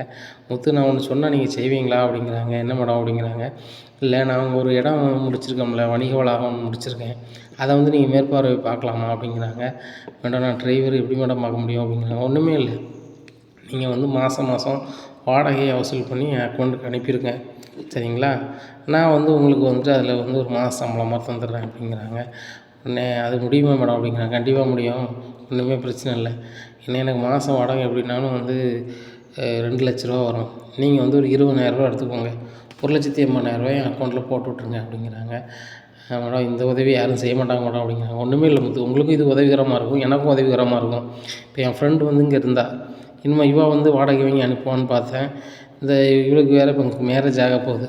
ஏன்னா நான் வந்ததே இந்த கதையை ஒழுங்கு பண்ணிவிட்டு மேரேஜை முடிச்சுட்டு போகணுங்கிறதுக்காக தான். ஏன்னா அதனால் இந்த கட்டடத்துக்கு வாடகை வாங்கி எனக்கு அனுப்பிவிடுறதுக்கு ஒரு ஆள் ரெடி பண்ணணும்ல. நான் கனடாவில் இருப்பேன். அவங்க அக்கௌண்ட்டில் அனுப்பிட்டாங்களா வச்சுட்டாங்களான்னு சொல்லிட்டு நான் பார்த்துட்டு இருக்க முடியாது அவங்க பிஸ்னஸ் பண்ணிகிட்டு இருக்கும்போது. ஆனால் லோக்கலில் ஒரு ஆள் இருந்தால் நல்லாயிருக்கும். நான் வந்து எல்லார்ட்டையுமே அறிமுகப்படுத்திடுறேன், நம்ம கடையில் வாடகை இருக்கிறவங்க எல்லாருக்குமே. அவங்க வந்து கரெக்டாக அவங்ககிட்ட வாடகை கொடுத்துருவாங்க. நீங்கள் என்கிட்ட அவங்ககிட்ட வாங்கிட்டு என் அக்கௌண்ட்டில் போட்டு விட்ருங்க. நீங்கள் மாதம் 20,000 எடுத்துக்கிடுங்க, அது உங்களுக்கு சம்பளமா அப்படிங்கிறாங்க. இல்லை மேடம் நான் பணம் வேணால் அனுப்பிவிட்றேன், எனக்கு சம்பளம் வேண்டாம் அப்படிங்கிறாங்க. முத்து, நான் ஒரு வேலை சொல்கிறேன், நீங்கள் எனக்கு ஒரு வேலை செய்கிறீங்க, அதுக்கு நான் சம்பளம் தரேன், அவ்வளோதான். நீங்கள் காரும் ஓட்டுறீங்க, மாதம் 20,000 கிடச்சிச்சின்னா உங்கள் வண்டிக்கு வந்து டியூ கட்டுறதுக்கோ இல்லைன்னா எதுக்கோ பிரயோஜனமாக இருக்கும் அப்படிங்கிறாங்க. ரொம்ப நன்றி மேடம் அப்படிங்கிறாங்க. ஒன்றுமே பிரச்சனை இல்லை முத்து அப்படிங்கிறாங்க. சாப்பிட்டு முடிச்சோன்னே நேராக அந்த வணிக வளாகத்துக்கு போகிறாங்க. போய்ட்டு இவர் தான் வந்து இந்த கட்டடத்துக்கு எல்லாத்துக்குமே மேனேஜர் இவர் தான் வந்து மாதம் மாதம் வருவார். இவர்கிட்ட நீங்கள் வாடகை கொடுத்துடணும் அப்படிங்கிறாங்க. சரி மேடம் அப்படிங்கிறாங்க. உடனே இந்த மாதம் வாடகை பிடிங்க சார்ன்னு சொல்லிட்டு கொடுக்குறாங்க. உடனே முத்துட்டு எல்லோரும் கொடுத்தோன்னா 2,00,000 வசூல் ஆகுது. முத்து 1,80,000 என் கையில் தாங்க, ஏன்னா நான் வெளியே இருக்கும்போது அக்கௌண்ட்டில் போட்டுருங்க, இந்த 20,000 பிடிங்க அப்படிங்கிறாங்க. என்ன மேடம் ஒரே நாளைக்கு பிடிக்கிங்க அப்படிங்கிறாங்க. இந்த மாதத்துக்குள்ள பணம், சரிங்களா? மாதம் தானே வாடகை வரும், மாதம் நீங்கள் 20,000 எடுத்துக்கோங்க. ஏன்னா நீங்கள் எனக்கு பணம் அனுப்பணும், பேங்க்கில் போய் அக்கௌண்ட்டில் அனுப்பி விடுவீங்க. அந்த வேலையும் இருக்குல்ல, ஒரு நாள் கார் ஓட்ட முடியாது, இந்த வேலையை தானே செஞ்ச மாதிரி இருக்கும், அதுதான் அப்படிங்கிறாங்க. ரொம்ப நன்றி மேடம் அப்படிங்கிறாங்க. ஒன்றுமே பிரச்சனை இல்லை முத்து அப்படிங்கிறாங்க. உடனே அவங்க ஃப்ரெண்டு சொல்கிறாங்க, சரி நம்ம ரூம் போக வேண்டிய அப்படின்னு சொல்லிட்டு போகிறாங்க. என்னடி முத்தை கவர் பண்ணிகிட்டே இருக்க, போகிற போக்க பார்த்தா கனடாவுக்கே கூட்டி போயிடுவோம் போல் அப்படிங்கிறாங்க. ஏண்டி அவருக்கு கல்யாணம் ஆயிடுச்சு, நான் மறுபடியும் சொல்லிட்டு அவருக்கு கல்யாணம் ஆயிடுச்சு, ஐயோ அண்ணன் கூட நான் பழகியிருக்கேன், அண்ணன் சரியில்லைன்னு சொல்லிட்டு தான் நான் வந்து வாழ்க்கை வேறு மாதிரி வாழ்ந்தேன், சரியா? இப்போ இவர் தங்கமான பையனாக இருக்கார், இவருக்கு என்னால் முடிஞ்சு ஏதாவது உதவி செய்யணும்னு சொல்லிட்டு தான் பண்ணேன். சரி மாதம் அவருக்கு ஒரு 20,000 கிடச்சா அவருக்கு ஒரு பிரயோஜனமாக இருக்கும், ஏன்னா எனக்கும் ஒரு ஆத்ம திருப்தி இருக்கும், ஒரு நல்லா அவருக்கு உதவி செஞ்சேன் அப்படின்னு சொல்லிட்டு. ஏன்னா நான் செஞ்ச பாவமாவது கொஞ்சம் கொஞ்சமாவது களையட்டுண்டி அப்படிங்கிறாங்க. அது என்னமோ உண்மைதாண்டி, வாழ்க்கைன்னு வரும்போது வந்து நன்மை தன்மையை பார்க்க வேண்டியிருக்கல அப்படின்ட்டு இருக்காங்க. இன்னடி மேரேஜாக போகணுன்னா உனக்குலாம் வந்து பயங்கரமான சிந்தனைலாம் வருது அப்படிங்கிறாங்க. இல்லை ஜீவா திருந்தும்போது அவள் ஃப்ரெண்டு நான் திருந்தக்கூடாதா அப்படிங்கிறாங்க. திருந்தலாம், கண்டிப்பாக திருந்தினா தான் நல்லா இருக்க முடியும். ஏன்னா யார் சாப்பிடலாத வாழ்க்கை தானே வாழ்க்கை. இன்றைக்கி யாரெல்லாம் சாவோட போய் தானே நான் இன்றைக்கி வந்து மனசளவில் கஷ்டப்படுறேன். பணம் இருக்குது, பட் மன நிம்மதி இல்லை. முன்னாடி நினைப்பேன் பணம் மட்டும் இருந்தாலே மன நிம்மதி வந்துடும்னு சொல்லிட்டு, இப்போ எதுவுமே இல்லை அப்படின்ட்டு இருக்காங்க. உடனே இந்த 20,000 என்ன செய்யலான்னு ரொம்பவே யோசிக்கார். அப்போ தான் யோசிக்கார், மீனாவுக்கு அன்றைக்கி ஒரு மோதிரம் வாங்கி கொடுத்தோம், இதை என்ன செய்யலாம் அப்படின்னு சொல்லிட்டு யோசிக்கார். சரி 20,000 இருக்குது அப்படின்னு சொல்லிட்டு இப்போ காரில் வச்சுருக்க பணத்தெல்லாம் தேடுறாரு, என்னென்னு பார்க்குறாரு. கொஞ்சம் பணம் இருக்குது, அப்போ ஒரு 3/4 பவுனுக்கு நகைக்கு வந்து பணம் சேருது. சரி ரைட்டு, நம்ம மீனாவுக்கு வந்து ஒரு கை செயின் எடுத்து போயிடுவோம் அப்படின்னு சொல்லிட்டு நேராக போய் ஒரு கை செயின் எடுக்கார். கை செயின் எடுத்துகிட்டு நேராக வீட்டுக்கு போகிறாரு. மீனா அப்படிங்கிறாங்க. என்னப்பா அப்படிங்கிறாங்க. அப்பாங்க அப்படிங்கிறாங்க. அப்பா கொஞ்சம் உங்கள் அப்பாங்க கொஞ்சம் நேரத்தில் வந்துடுவாங்க அப்படிங்கிறாங்க. வாக்கிங் போயிட்டு வர்றாரு. என்ன முத்து அப்படிங்கிறாங்க. அப்பா அன்றைக்கி நடந்ததுக்கு சாரிப்பா அப்படிங்கிறாங்க. அது அன்றைக்கே தான் முடிச்சாச்சு, அதை பற்றி ஏன் பேசிகிட்டு இருக்க அப்படிங்கிறாங்க. ஒன்றும் இல்லைப்பா, கொஞ்சம் ஒரு காசு கிடச்சிச்சிப்பா, ஒரு இடத்துல ஒரு வேலையும் கிடச்சிருக்கு அப்படிங்கிறாங்க. என்னப்பா சொல்கிற, நீ வந்து டிரைவர் வேலை தானே பார்க்க அப்படிங்கிறாங்க. இல்லைப்பா ஒரு வணிக வளாகத்தை நான் பார்க்குறதுக்கு மேனேஜர் ஆக்கியிருக்காங்க, என்னோடய கன்னடா மேடம்னு சொல்லிட்டு சொல்லுவோம்லப்பா அந்த மேடம் அப்படிங்கிறாங்க. அப்படியே ரொம்ப சந்தோஷம் அப்படிங்கிறாங்க. மாதம் சம்பளம் 20,000 கொடுத்துருக்காங்கப்பா அப்படிங்கிறாங்க. ஏங்க நாளே யாருங்க 20,000 கொடுப்பா அப்படின்னுட்டு இருக்காங்க. உடனே மனோஜ் சொல்கிறாரு, எப்பா இதெல்லாம் நம்புது மாதிரியே இல்லை அப்படிங்கிறாங்க. எப்பா அவங்க 2,00,000 வருமானம் வருது, அதை மாதம் வாங்கி நான் அனுப்பிவிடணும், அதுக்கு 20,000 தந்துடுவாங்க மாதம் அப்படிங்கிறாங்க. இதை கேட்ட மனோஜ் வாயை குலைக்கிறாரு. உடனே ரவி சொல்கிறார், சூப்பர்டா, இப்படி ஒரு வேலை கிடைக்க கொடுத்து வச்சுருக்கணும், ஒரு நாள் பார்க்குற வேலைக்கு 20,000 பெரிய விஷயம் தானே அப்படிங்கிறாங்க. ஒரு நாள் பார்க்குற வேலை தான், நான் கூட இல்லாத மெயின்டெனன்ஸ் பண்ணணும்லடா, அதுக்கு தான் அந்த பணம் இருந்துச்சு. மீதி நான் காரில் ஓட்டி கொஞ்சம் பணம் வச்சுருந்தேன், அதையும் போட்டு மீனாவுக்கு கை செயின் வாங்கியிருக்கேன்ப்பா அப்படிங்கிறாங்க. இதை பார்த்து அண்ணாமலை ரொம்ப சந்தோஷப்படுறாரு. பார்த்துட்டு மாடல் சூப்பராக இருக்குடா, மீனா கையில் மாட்டி விடு அப்படிங்கிறாங்க. மீனா கையில் மாட்டுறாங்க. மீனாவுக்கு பயங்கர சந்தோஷம். நீங்கள் இப்படி செய்வீங்கன்னு நினச்சி கூட பார்க்கல அப்படிங்கிறாங்க. இல்லை மீனா இன்னும் வந்து மாதம் மாதம் அந்த அம்மா தர்ற பணம், அந்த வாடகை பணமும் சரி தான், நான் உழைக்கிற பணமும் சரி தான் நான் தங்கமாக மாற்றுவேன் அப்படிங்கிறாங்க. டியூ கட்டணும்னாங்க அப்படிங்கிறாங்க. அது வந்து நான் கட்ட தான் செய்வேன், அதையும் கட்டிடுவேன், எல்லாத்தையுமே பார்த்துக்கிடுவேன் மீனா அப்படிங்கிறாங்க. இங்கே விஜயாவுக்கு பயங்கர கடுப்பாக இருக்குது. உடனே கனடாவுக்கு போகிறதுக்கு உள்ள வேலையை பார்த்துட்ருக்காங்க ஜீவா. நான் ஊருக்கு கிளம்புறேன்டி அப்படிங்கிறாங்க. எனக்கு கல்யாணத்தை முடிச்சுட்டு தானே போகணும்னு சொன்னேன் அப்படிங்கிறாங்க. இல்லை அங்கே வேலை இருக்குது, பிஸ்னஸ் விஷயமா அங்கே கொஞ்சம் டீல் இருக்குது, என்ன செய்யணும்னு தெரியல அப்படிங்கிறாங்க. இருடி என் கல்யாணத்தை முடிச்சு போடி அப்படிங்கிறாங்க. சரி நாங்கள் பேசுகிறேன் அப்படின்னு சொல்லிட்டு கனடாவில் பேசுகிறாங்க. இந்த மாதிரி என் ஃப்ரெண்டோட மேரேஜ் இருக்குது, அதை முடிச்சுட்டு தான் வருவேன், நீங்களே பார்த்துக்கோங்க வச்சுக்கோங்க அப்படின்னு சொல்லிட்டு அங்கே உள்ள டீலர்கிட்டலாம் பேசுகிறாங்க. பேசி முடிச்சுட்டு சரிடி என்றைக்கு நிச்சயதார்த்தம் அப்படிங்கிறாங்க. 2 நாள் இருக்குடி அப்படிங்கிறாங்க. 2 நாள் கழிச்சு நிச்சயதார்த்தம் நடக்கு. அப்போ காரை யாருக்கு வாடகைக்கு சொல்லியிருக்க அப்படிங்கிறாங்க. யாரையாவது சொல்லணும் அப்படிங்கிறாங்க. ஏன்டி வாடகை வந்து நாள் வாடகை கிடைக்கும் போது முத்து நல்லா இருப்பார்டி, முத்துக்கே சொல்லிடி அப்படிங்கிறாங்க. உடனே முத்துயை கூப்பிட்றாங்க. முத்து ஒரு 5 கார் வேணும் அப்படிங்கிறாங்க. மேடம் என்கிட்ட ஒரு கார் தான் இருக்குது அப்படிங்கிறாங்க. ஒரு 4 காரை நீங்கள் வர சொல்லுங்கள், வாடகை கொடுத்துட்றேன், நீங்கள் அங்கே எவ்வளோ நாளும் பேசிக்கோங்க, நான் அவங்ககிட்ட வாடகை தந்துடுறேன் அப்படிங்கிறாங்க. மேடம் எல்லாேருக்கும் ஒரு 4000 கேட்பாங்க மேடம் அப்படிங்கிறாங்க. முத்து நான் வந்து ஜீவா பேசுகிறேன் அப்படின்னு சொல்லுங்க மேடம் அப்படிங்கிறாங்க. எல்லா காருக்கும் 5000 வாங்கி தந்துடுறேன், நீங்கள் 4000 கொடுங்க, மீதி பணத்தை நீங்கள் வச்சுக்கோங்க அப்படிங்கிறாங்க. இல்லை மேடம் அதெல்லாம் வேண்டாம், அவங்ககிட்ட கொடுத்துருவோம் அப்படிங்கிறாங்க. இல்லை முத்து இது ஒரு தொழில் தானே, வச்சுக்கோங்க, அவங்களுக்கு 4000 கொடுத்து செட்டில் பண்ணுங்கள், நீங்கள் 5000 வச்சுக்கோங்க ஒரு கார் கணக்கு பண்ணி, சரிங்களா? ஒரு 5 கார் கணக்கு பண்ணி 25,000 தரோம், நீங்கள் அவங்களுக்கு கொடுக்குறத 4 காரு காரங்களுக்கு எவ்வளோ 16,000 கொடுங்க, மீதி நீங்கள் வச்சுக்கோங்க அப்படிங்கிறாங்க. ரொம்ப நன்றி மேடம் அப்படிங்கிறாங்க. நாங்கள் தான் நன்றி சொல்லணும், என்ன ஒன்றும் பிரச்சனை இல்லை அப்படிங்கிறாங்க. உடனே வரீங்களா, அட்வான்ஸ் வாங்கிக்கிறீங்களா அப்படிங்கிற, வர மேடம் அப்படின்னு சொல்லிட்டு போகிறாங்க. முத்துட்டு அட்வான்ஸை கொடுக்குறாங்க. கொடுத்தோடனே ரொம்ப நன்றி மேடம், நிறைய உதவி செய்கிறீங்க எனக்கு அப்படிங்கிறாங்க. இல்லை இதில் என்ன உதவி இருக்குது, நீங்கள் வேலை செய்கிறீங்க, கூலி தரேன், வேறு ஒன்றும் இல்லை, நீங்கள் தப்பாக நினச்சிக்காதீங்க அப்படிங்கிறாங்க. உடனே ஜீவா ஃப்ரெண்டு பார்க்குறாங்க. முத்தை ரொம்ப பிடிச்ச மாதிரி ஜீவா செய்கிறாள். ஜீவா யாருக்குமே 5 காசு செய்ய மாட்டா, இப்போ ஜீவா வந்து ஓடி முத்துக்கு செய்கிறாள். என்ன கதைன்னே தெரியலையே. கேட்டால் வந்து அவர் கல்யாணம் ஆயிடுச்சு, அவருக்கு எனக்கு சம்மந்தம் இல்லை, அவர் நல்லா இருக்கட்டும்னு சொல்லிகிட்டு இருக்கேன், என்ன தான் இவங்களுக்குள்ள வரும்னு தெரியலையே அப்படின்னு சொல்லிட்டு நினச்சிக்கிட்டு இருக்காங்க. என்னடி சிரிக்க அப்படிங்கிற, ஒன்றும் இல்லை அப்படிங்கிறாங்க. ஒன்று 2 நாள் கழிச்சு கல்யாணம் வருது. முத்து கார் கொண்டு போகிறாரு, பயங்கரமாக பண்ணுறாங்க. அவன் பண்ணும்போது ஜீவா வந்து அவன் ஃப்ரெண்ட்டை சொல்கிறாங்க, இந்த வந்த டிரைவருக்கு பூராமே ஒரு மோதிரம் போடணும்னு சொல்லு அப்படிங்கிறாங்க. அது எப்படி அப்படிங்கிறாங்க. சொல்லிடி, மோதிரம் 5 மோதிரம் எடுத்து வச்சுருக்கேன் அப்படிங்கிறாங்க.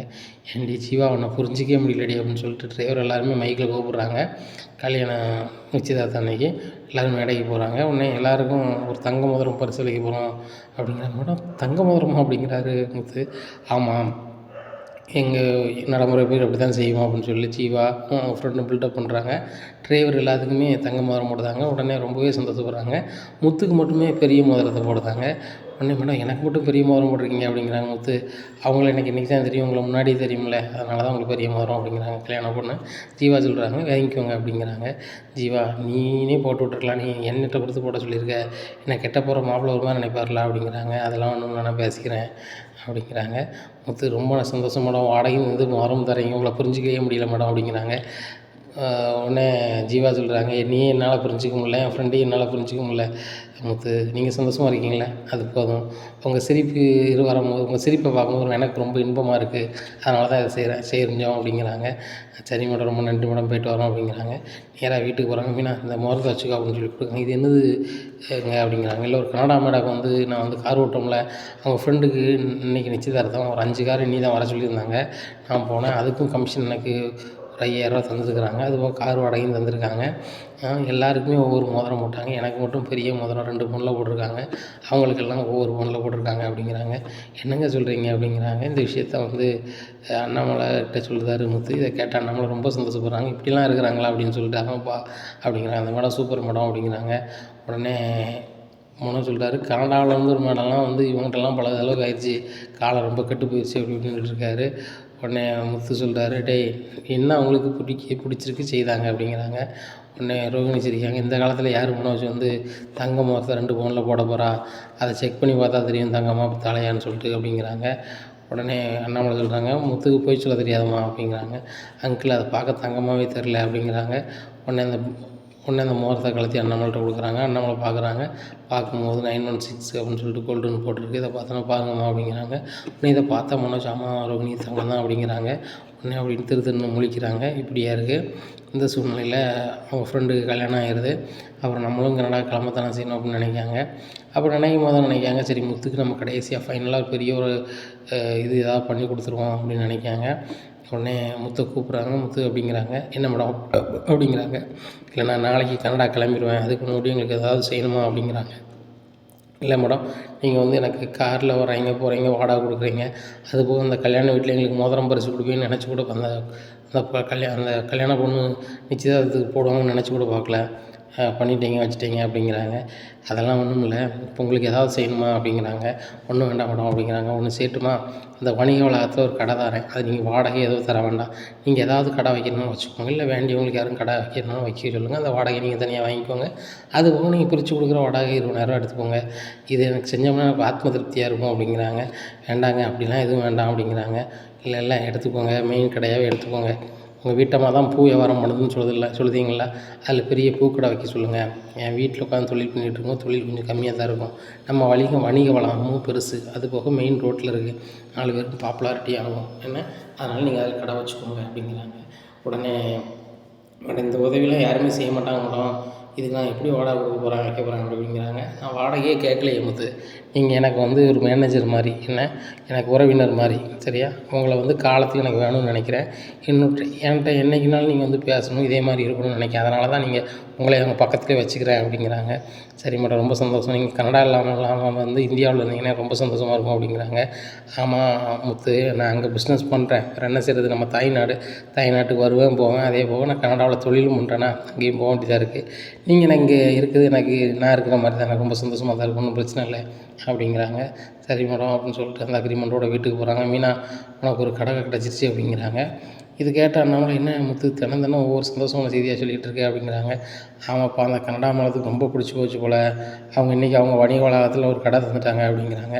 உடனே மனோஜ் சொல்கிறாரு, இது என்னப்பா ஆச்சரியமாக இருக்குது, அவங்க எப்படி இப்படி பண்ணிகிட்டே இருப்பாங்க, முத்துக்கிட்ட என்ன இருக்குது, அவன் சாதாரண டிரைவர் தானே அப்படிங்கிறாங்க. அவன்கிட்ட உண்மை இருக்குது, உழைப்பு இருக்குது, உண்மைக்கும் உழைப்புக்கு எப்படிப்பா பணம் கொடுப்பாங்க, கடை கொடுப்பாங்க, தங்க மோதிரம்லாம் கொடுப்பாங்க அப்படிங்கிறாங்க.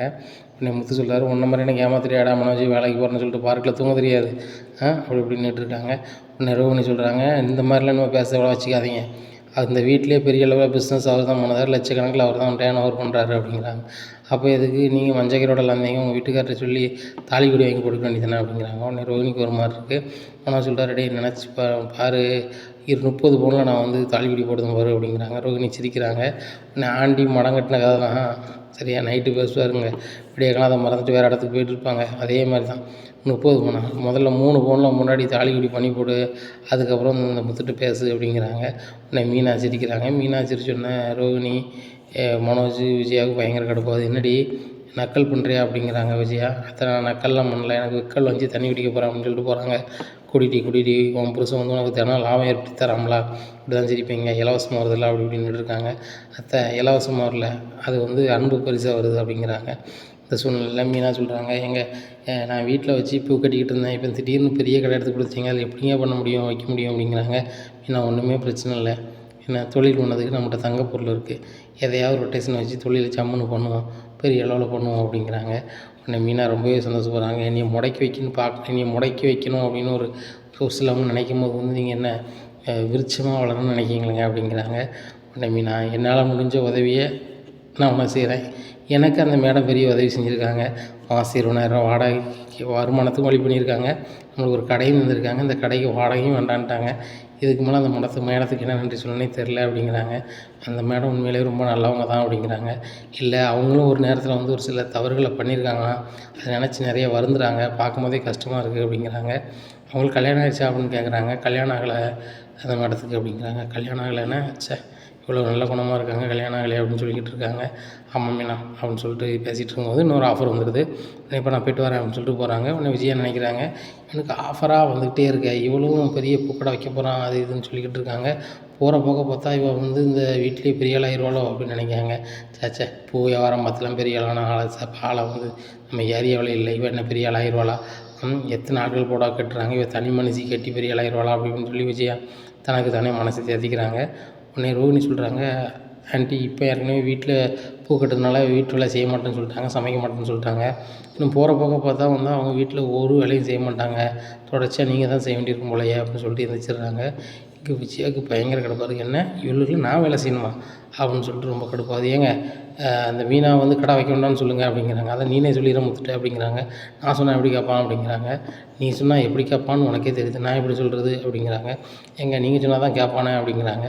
அவன் தப்பு செய்கிறான்னா செய்யாதப்பான்னு சொல்லலாம், சேட்டை பண்ணாதவனா பண்ணாதப்பான்னு சொல்லலாம். தொழில் பண்ணுறவன் நீ பண்ணாதுன்னு எப்படி சொல்ல முடியும் அப்படிங்கிறாங்க. ஏங்க நீங்கள் சொன்னால் கேட்பான், அப்படி செஞ்சான்னா மீனா செஞ்சானா வீட்டு வேலையை செய்ய மாட்டாங்க, எல்லா வேலைக்கும் நம்ம ஆள் தான் வைக்க வேண்டியிருக்கும், நம்மளுக்கு தான் பணம் வேஸ்ட்டாக போகும் அப்படிங்கிறாங்க. ஓ, பணம் வேஸ்ட்டாக போகுங்கிறதுக்காக அவங்க வாழ்க்கையை அவன் பார்க்கணுன்னே. ஏன் ரோகிணியை வந்து பார்லர் போக வேண்டாம், வீட்டு வேலை செய்யுமா, வீட்டு வேலைக்கு ஆள் வைக்க வேண்டாம்னு சொல்ல வேண்டியதானே அப்படிங்கிறாங்க. ஏங்க அது பணக்கார வீட்டு பிள்ளைங்க அப்படிங்கிறாங்க. அது பணக்கார வீட்டு பிள்ளை, இது ஏழை வீட்டு பிள்ளை. ஏழை வீட்டு பிள்ளைன்னா உனக்கு தொக்குன்னு இது இவங்களும் உழைச்சாங்கன்னா பணக்காரங்களாக ஆகிட்டு போகிறாங்க அப்படிங்கிறாங்க. ஏங்க இவங்கெல்லாம் உழைச்சி ஒரு காலத்துலேயே பணக்காரங்களாக ஆக முடியுமா அப்படிங்கிறாங்க. இல்லை பெரிய தொழில் தான் பண்ண முடியுமா அப்படிங்கிறாங்க. ஒரு காலத்தில் முத்து பெரிய தொழில் பண்ணுவான், மீனாவும் பெரிய அளவில் வருவான். அன்றைக்கி வந்து என் மருமகன்னு சொல்லி நீ ஊர் அறிய சொல்ல வேண்டியிருக்கும். அப்படி சொல்லும் போது தான் உனக்கு ஒரு வாய் கஞ்சி கிடைக்கும். இன்றைக்கி உன் பையன் தூக்கி கொண்டாடிக்கிட்டு இருக்க அந்த மனோஜ், அவனுக்கு ஒரு நல்ல நிலமை வந்துச்சுன்னா அவனை விட்டுட்டு தூர போயிடுவான். அதான் யதார்த்த நிலமை, அது புரியாமல் நீ பண்ணிகிட்ருக்க அப்படிங்கிறாங்க. என் மனோஜ் என்றைக்குமே என்னை வந்து தனியாக விட மாட்டாங்க, என் மனசு கஷ்டப்பட்ட மாதிரி நடக்கவே மாட்டான். என் பையன் என்கிட்ட சொல்லாமல் எதுவும் செஞ்சதையும் கிடையாது, செய்ய போகிறதும் கிடையாது அப்படிங்கிறாங்க. என்றைக்காவது ஒரு விஷயம் உனக்கு தெரிய வரும்போது அன்றைக்கி ரொம்ப ஃபீல் பண்ணுவேன் விஜயா அப்படிங்கிறாங்க. ஏங்க அப்படி ஒரு விஷயம் ஒரு நாள் நடக்காது, என் மனோஜ் என்னன்ட்ட மறைச்சி ஒன்றும் செஞ்சதில்லை அப்படிங்கிறாங்க. அப்படியா, சரி அப்படின்னு சொல்லிட்டு அண்ணாமலை எழுந்திரிச்சி போயிடுறாரு. இப்படியா இருக்குது. அப்போ ஜீவா வந்து சரி நம்ம நாளைக்கு ஃபாரின் கிளம்பணுமே, என்ன செய்யலாம் அப்படின்னு யோசிக்கிறாங்க. சரி முத்து வீட்டு அட்ரஸ் தான் தெரியுமே, முத்து வீட்டில் போய் அவங்க அப்பாவும் அவங்க அம்மாட்டையும் உள்ளதை சொல்லிடுவோம் அப்படின்னு சொல்லிட்டு நேராக இங்கே வராங்க, அண்ணாமலை வீட்டுக்கு வராங்க. வந்து நீங்கள் யாருன்னு தெரியலையாம்மா அப்படிங்கிறாங்க. நான் கனடாலேருந்து வந்திருக்கேன் அப்படிங்கிறாங்க. உடனே அண்ணாமலை சொல்கிறாங்க, நீங்கள் தான் அந்த முத்துக்கு ஹெல்ப் பண்ணுற மேடமா அப்படிங்கிறாங்க. ரொம்ப நன்றி மேடம், என் பையனுக்கு பெரிய உதவியெல்லாம் பண்ணியிருக்கீங்க, மாதம் 20,000 நீங்கள் வந்து சம்பளமாக கொடுக்குறீங்க, அது போக ஒரு கடையும் ஃப்ரீயாக கொடுத்துருக்குறீங்க, தங்க மோதிரம் பரிசு கொடுத்துருக்கீங்க, தொழிலும் கொடுக்குறீங்க, ரொம்ப நன்றி மேடம். என் பையன் அந்த முத்து மட்டும்தான் படிக்கல, மீதி 2 பையனை படிக்க வச்சேன், அவங்க வசதியான வீட்டில் பொண்ணு கட்டிட்டேன்னு சொல்லிட்டு அவங்க வேலையை பார்த்துட்ருக்காங்க. இந்த முத்தும் அவங்க வீட்டம்மாவும் கஷ்டப்படுறாங்க, அவங்களுக்கு ஏதோ ஒரு வகையில் உதவிகரமாக இருக்குது, நீங்கள் பண்ணியிருக்கீங்க, அவனு ஒரு நல்ல ஆளாக வருவான் மேடம், அவன்கிட்ட நேர்மை இருக்குது, கண்டிப்பாக வருவான் அப்படிங்கிறாங்க. கண்டிப்பாக தெரியும் சார், கண்டிப்பாக முத்து நல்ல ஆளாக வருவார், அதில் மாற்றிக்கிறதே இல்லை. ஆனால் நான் ஒரு தவறு செஞ்சுருக்கேன், என்னை மன்னிச்சிருங்க அப்படிங்கிறாங்க. என்னம்மா நீ தவறு பண்ணியிருக்க அப்படிங்கிறாங்க. என்னை மன்னிச்சிருங்க அங்கிள் அப்படிங்கிறாங்க. முதல்ல என்ன மன்னிச்சிட்டுன்னு சொல்லுங்கள் அப்படிங்கிறாங்க. உடனே விஜயா வராங்க. இது யாருங்க அப்படிங்கிறாங்க. இந்த மேடம் தான் வந்து நம்ம முத்துக்கு வந்து நிறைய உதவி செஞ்சுருக்காங்க அப்படிங்கிறாங்க. இந்த மேடம் தானா, நீங்கள் கனடா மேடமாக இருக்கீங்க, அவனுக்கு எதுக்கு உதவி செய்கிறீங்க, அவன் சாதாரண ஒரு குடிகாரன், அவர் டிரைவரு, அவனுக்கே உதவி செஞ்சீங்க அப்படின்ட்டு இருக்காங்க. உடனே அண்ணாமலை சொல்கிறாங்க, வந்தவங்ககிட்ட எப்படி பேசணும்னு தெரியாதா அப்படிங்கிறாங்க. உடனே ஜீவா சொல்கிறாங்க, இதை பற்றி எல்லாமே சொல்லியிருக்காரு முத்து, அவங்க அம்மா வந்து என் மேலே எங்கள் அம்மா வந்து என் மேலே பாசமாக இருக்க மாட்டாங்க, என்னை வந்து எதிர்பார்மா தான் பேசுவாங்கன்னு சொல்லியிருக்காங்க, அதை பற்றி நான் ஒன்றும் நினைக்கல, நான் நடந்ததை உங்கள்கிட்ட சொல்லணும் அப்படிங்கிறாங்க. அப்போ சுருதி ரவிலாம் வந்துடுறாங்க.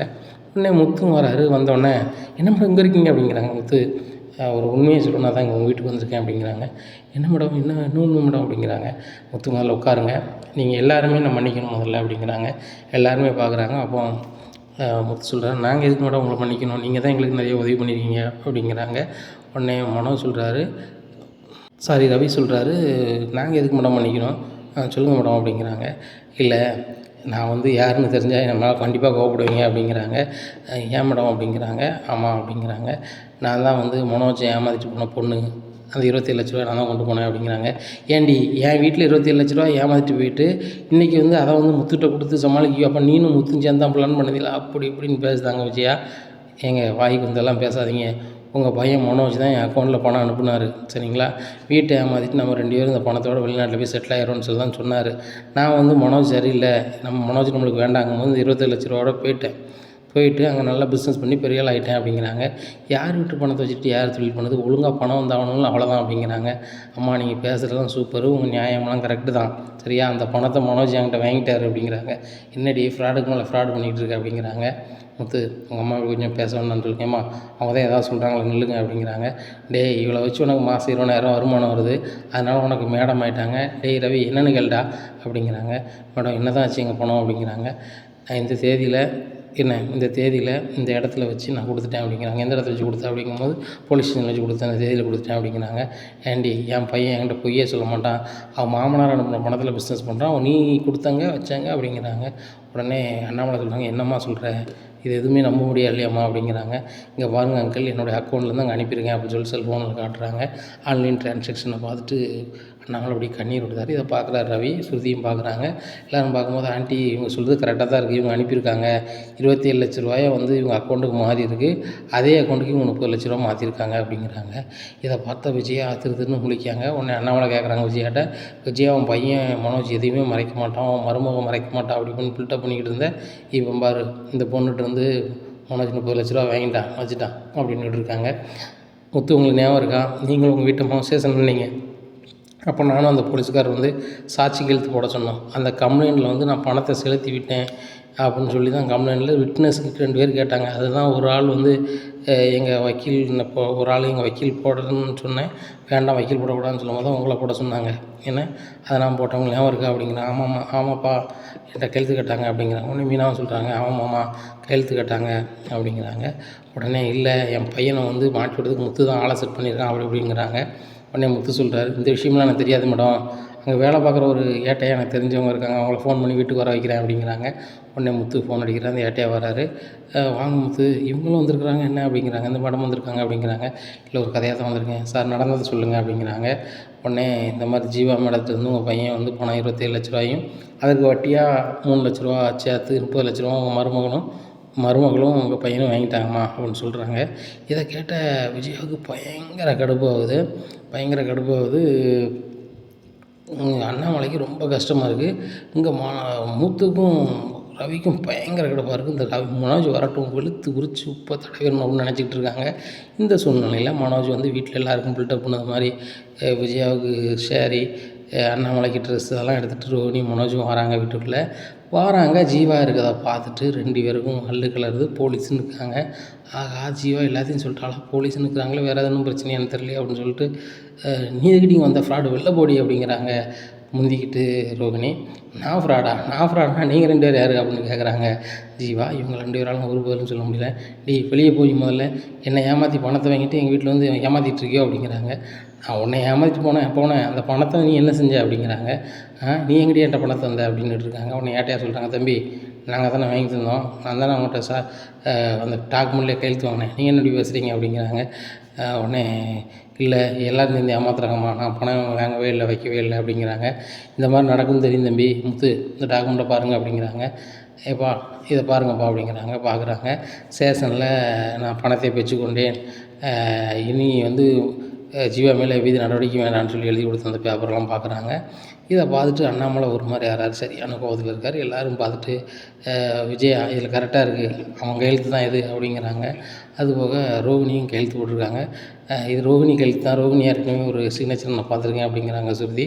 உடனே விஜயா சொல்கிறாங்க, டேய் மனோஜ் நீ என்கிட்ட எதையுமே மறைக்க மாட்டேன் வைக்க மாட்டேன்னு சொல்லிட்டு நான் சொல்லிக்கிட்டு இருந்தேன், நீ இப்படி மறைச்சிருக்கேடா, அப்பா பணத்தை வச்சுக்கிட்டே உங்கள் மாமனார் பணம்னு சொல்லிட்டு அது என்னடா அப்படின்னுட்டு இருக்காங்க. ஏம்மா இன்னும் பைய கிளங்களேன் அப்படிங்கிறாங்க. இது நானும் ரவியோ கேட்டால் நீங்கள் விடுவீங்களாம்மா, லே பணத்தைங்கடா அப்படிங்கிறாங்க. பணம் தான் என்கிட்ட இல்லை, நான் தான் பிஸ்னஸ் ஆரம்பிச்சிட்டோம்ல அப்படிங்கிறாங்க. நீ பிஸ்னஸ் ஆரம்பித்தேன், பிஸ்னஸ் வீட்டோட பிஸ்னஸ் சரியா, எங்கள் அப்பா பணம் எவன் விட்டு அப்பா பணத்தை எவன் போட்டு பணம்ப, எங்கள் அப்பா பணத்தை உன் பொண்டாட்டிட்டு பணம்பியோ, இப்படி சொல்லுறது உனக்கு எவ்வளோ திமிரு, இன்னையிலேருந்து இந்த கடைக்கு உணவு சம்மந்தம் கடைச்சாவியை கொடு அப்படிங்கிறாங்க.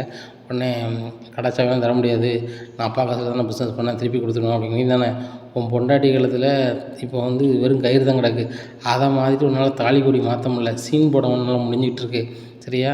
இப்படி இருக்கும்போது நீ வந்து என்றைக்கு 26 லட்சத்தை கொடுக்க போகிற, நடக்க போகிறதே இல்லை சரியா. அதுவும் லாஸ் ஆகிட்டுன்னு சொல்லி தான் என்கிட்ட சொல்ல போகிறேன். அதனால் ஒழுங்கு மரியாதை சாவி அப்பாட்ட கொடு, கடையை வந்து அப்பா நடத்துவாங்க அப்படிங்கிறாங்க. உடனே ஜீவா முடிக்கிறாங்க, என்னையை மாட்டி விடணும்னு சொல்லி தான் நீங்கள் வந்திருக்கேன் அப்படிங்கிறாங்க. உன்னை மாட்டி விடணும் வரல, முத்துக்கு ஒரு விவகாரம் பண்ணணும்னு நினச்சேன், இந்த வீட்டிலே நீ தான் வந்து பெரிய அளவில் தொழில் பண்ணுதான் அப்படின்னு சொல்லி பில்டப் பண்ணிகிட்டு இருக்க. இந்த பில்டப்பில் முத்து மாதிரி ஆட்கள் மனசு கஷ்டப்படுது, அந்த மனசு கஷ்டத்தை நீக்கிறதுக்கு என்னால் முடிஞ்ச ஒரு உதவி செய்யணும்னு சொல்லி தான் அந்த வீட்டுக்கு வந்தேன். இதில் வேறு எந்த பிரதிபலனும் கிடையாது, இது முத்துக்கு தெரியாமல் நான் செஞ்சுட்டு போகணும்னு நினச்சேன், அந்த முத்து வந்துட்டார் சரியா, இதுதான் உள்ளது அப்படிங்கிறாங்க. நன்றி மேடம், நீங்கள் சொல்லலைன்னா உண்மையிலே எங்களுக்கு தெரிஞ்சிருக்காது அப்படிங்கிறாங்க. இல்லை முத்து நீங்கள் இவங்களுடைய தம்பின்னு எனக்கு தெரியாது, இந்த வெளியே வரும்போது தான் எங்கள் வீடுன்னு சொன்னீங்க, ஏன்னா மனோஜ் வீட்டுக்கு தானே எனக்கு தெரியும், மனோஜோட தம்பி நீங்கள் தானே எனக்கு தெரியாது, சரி உங்களுக்கு ஏதாவது உபகாரம் பண்ணணும்னு சொல்லிட்டு தான் இதெல்லாம் பண்ணிட்டேன். இப்படி நம்மளுக்குள்ளே இந்த மாதிரி இருக்கிறதுனால நீங்கள் அந்த வழங்கி வளாகத்தை பார்க்க மாட்டேன்னு சொல்லிடக்கூடாது, நீங்கள் தான் பார்க்கணும் சரிங்களா. உங்கள் அண்ணன் கொடுத்த பணத்தால் தான் பிஸ்னஸ் ஆரம்பித்தேன், எல்லாம் பண்ணேன், அந்த பணத்துக்கு வட்டி மாறுமா கொடுத்துட்டேன், ஒரு பேங்க்கில் வட்டிக்கு வாங்கின மாதிரி. ஆனால் அந்த என் தொழிலுக்கு நீங்கள் தான் வந்து எல்லாம் பார்க்கணும் அப்படிங்கிறாங்க. ஆனால் இவ்வளோ பெரிய உதவியை நீங்கள் சொல்லியிருக்கீங்க, எங்கள் அப்பா தொலைஞ்சு போன பணத்தை நீங்கள் மீட்டு தந்திருக்கீங்க, உங்கள்கிட்ட வந்து நான் இது பண்ண மாட்டோம் அப்படிங்கிறாங்க. டேய் திருடிட்டு போனதே அவள் தான் அப்படிங்கிறாங்க. டேய் நீ திருட வச்சுருக்க சரியா? யாருமே வந்து இப்படி வந்து உள்ளதை சொல்ல மாட்டாங்க. அவங்க சொல்கிறாங்க உண்மையிலே இயற்கையில் அவங்க நல்லவங்களா இருந்திருப்பாங்க, அதனால தான் அவங்கள கெட்டவங்களா ஆகியிருப்பாங்க, இப்போ மறுபடியும் நல்லவங்களா ஆகிட்டாங்க அப்படிங்கிறாங்க. டேய் மனோஜ் ஏன்டா இப்படி பண்ண அப்படிங்கிறாங்க. ஏம்மா தூர போயிருங்க அப்படிங்கிறாங்க. டேய் ஏன்டா அப்பாவை ஏமாத்துனேன் அப்படின்னு கேட்குறாங்க. நான் எங்கடா ஏமாத்துனேன், எனக்கு தொழில் பண்ண வேறு பணம் இல்லை அதனால் சொன்னேன் அப்படிங்கிறாங்க. அதுக்காக வந்து அப்பா பணத்தை வந்து ஒரு மாமன் பணம்னு சொல்லுவியோ அப்படிங்கிறாங்க. உடனே மனோஜ் முத்து நீங்கள் என்ன செய்றீங்க அப்படிங்கிறாங்க. தூர போயிரு வர கோபத்துக்கு உனக்கு ஒரு கொடுக்க வேண்டியிருக்கும் அப்படிங்கிறாங்க. எங்கே மேலே இது பண்ணி பாருங்கள், கை வச்சு பாருங்கள் அப்படிங்கிறாங்க. கை என்ன காலை வைக்க அப்படின்னு சொல்லிட்டு வெளு வெளுன்னு இழுக்காரு மனோஜை. உடனே பாருங்கள் அங்கிள் உங்கள் முன்னாடி இப்படி பண்ணுறாரு அப்படிங்கிறாங்க. ரோகிணி தயவுசெய்து வாய் பேசாத, என்ன நீனும் சேர்ந்து தான் அவன் புருஷன் கூட சேர்ந்து போய் சொல்லியிருக்க, ஏன்னா இந்த அவன் ஏற்கனவே போய் சொல்லணும்னு தெரியும், நீனும் அவன் கூட சேர்ந்து இப்படி ஆகிட்ட, இனிமேல் நீங்கள் என்ன செய்யக்கூடாது, கடையை நடத்தக்கூடாது, கடையை வந்துட்டு இன்னும் வீட்டில் பொதுவில் யார் நடத்தணும்னு சொல்லி பேசிட்டு தான் முடிவு பண்ணணும் அப்படிங்கிறாங்க. உடனே சாவியை கொடுல அப்படிங்கிறாரு. சாவி நான் தரமாட்டேன் அப்படிங்கிறாங்க. அந்த ஆள் 2 போடுதாரு, சாவியை கையில் இருந்து பிடிங்கிறதாரு முத்து. பண்ணிக்கிட்டு என்னங்கப்பா அப்படின்னு சொல்லி கொடுக்குறாங்க. நான் அண்ணாமலை சொல்கிறாங்க, நம்ம கூட்டு குடும்பத்தில் இருக்கோம், இது பொது பணம், இந்த பணத்துக்கு வந்து பொறுப்புதாரர் வந்து 3 பேர், ரவி, மனோஜ், முத்து. இந்த 3 பேருங்களும் பெரும்பான்மை ஓட்டு யாருக்கு விழுதோ அவங்களுக்கு தான் அந்த கடை அப்படிங்கிறாங்க.